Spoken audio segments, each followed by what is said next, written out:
Billionaires build the most expensive homes on Earth. Private theaters, helipads, indoor pools, sprawling gardens. Today we go inside the world's most exclusive addresses.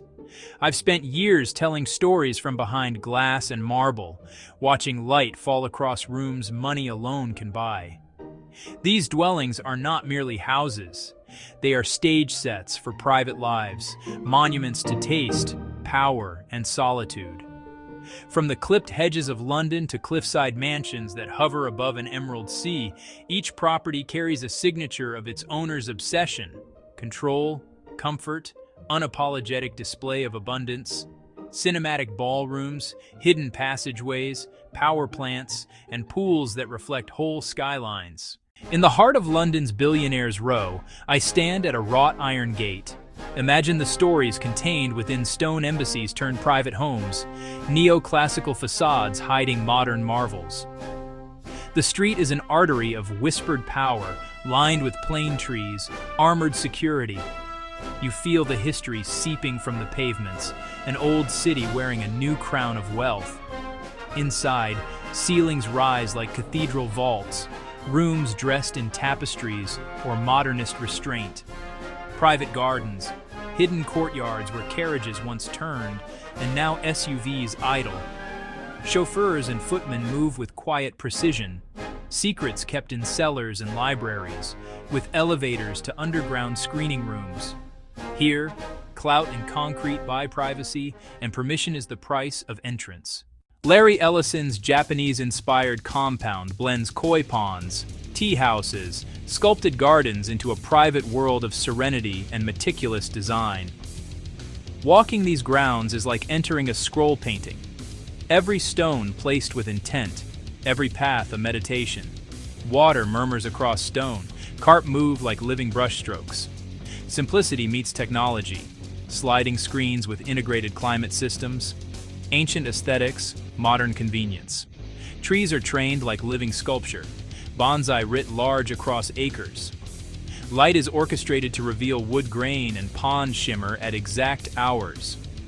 Security disappears into the landscape, appearing only when needed. Discipline equals indulgence. Curation sustains a private practice of refinement. Silence here is full, with footsteps creaking wood, wind through bamboo. Within these gardens, time seems willing to bend to beauty. This Hamptons behemoth spans dozens of rooms, private pools, and even its own power plant. Approach over a sweep of lawn and you feel the ambition, wings and pavilions stitched into a single residence. A staff list to match a village, and horsepower to justify the heating bills. Corridors branch into salons, trophy rooms, and suites. Pools glitter under domes. Terraces face private waterways while a power plant hums, utility-owned, controlled, guaranteed. A retreat and a stage for spectacle. Grand staircases and lawns for unforgettable events. Security is choreography, checkpoints, staff, and shadows. Entrance demands invitation. It is not just big, it's a lesson in possession, autonomy over every experience. Beverly Hills' grandeur is cinema. Long gates, cypress avenues, and terraces spilling toward vines. A bowling alley, a ballroom, and a working vineyard that bottles sun and showmanship. Guests descend to frescoed caves, interiors swing from polished marble to intimate wood. Grand staircases, secret lounges, and a theater that smells of velvet. Terraces host starry evenings, every amenity a note in a symphony built to impress. Palazzo di Amore is performative and practical, a venue for living grandly and often. Here, every glass raised is both a toast and a testament to a life staged for those inside the gates. Perched in Montana, the Pinnacle is a private ski lodge with its own lifts, wintertime excess. A chalet scaled to a manor, timber meets stone, air scented with pine and smoke. The mountain is architecture, ski runs to private doors, lifts ferrying guests to powder. Rustic to the eye, immaculate in care, adventure curated, comfort ensured. Private runs cleared, snowcats housed, gear rooms and drying vaults like boutiques. After untouched slopes, guests descend to spas and soaking pools. A covenant with nature, one with the elements, insulated from inconvenience. Here, solitude is possessed without losing civilization.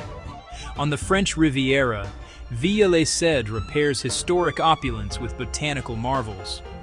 Orchids, ancient trees, each labeled like specimens in a private conservatory. The scent of citrus hangs in the air.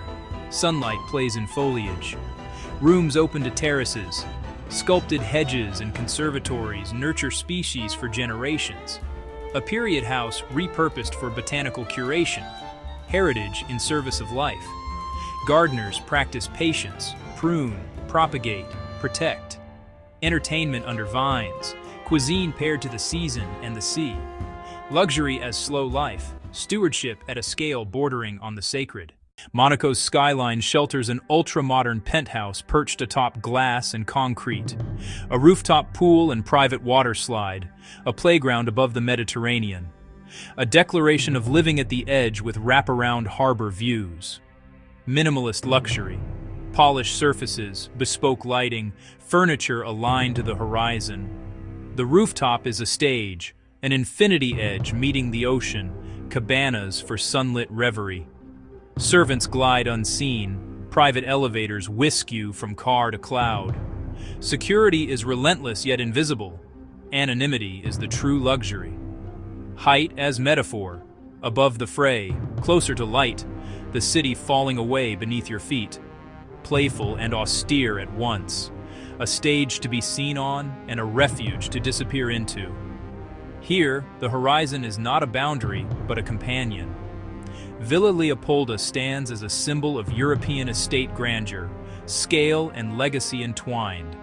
Sweeping lawns, elaborate facades, rooms suited to diplomacy, residence and relic, gatherings remembered in the architecture itself.